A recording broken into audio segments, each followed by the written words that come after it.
when we think about disinformation or threats to democracy just in terms of elections, we often miss the bigger picture at play. One of the goals of, especially the foreign actors that I spend so much time looking at, is not necessarily just about changing or sort of manipulating an election outcome. That might be one part of it for some actors. But a bigger part of it for actors like Moscow, actors like Beijing, actors like Tehran, authoritarians who are using the information space for geopolitical purposes, is actually to undermine and weaken democracy itself. It's to make people trust the institutions less. It's to make people have less faith in information. It's to really undermine the sense of truth itself, right?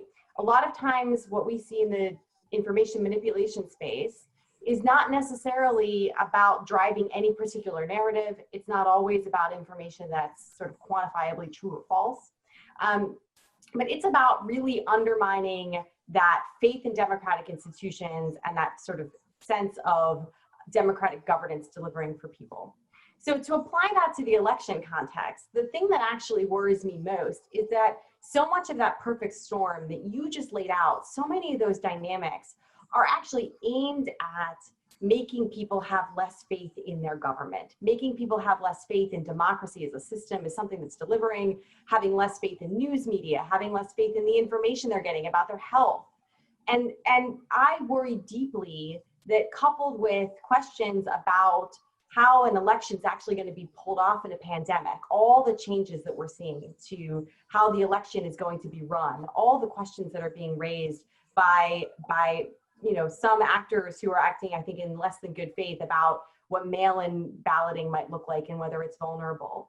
I worry a lot, not just about sort of the process leading up to the election, but actually the night after, the day after, that there will be an effort to really sow doubt about the integrity of the process itself and make people question whether they can have trust and faith in it.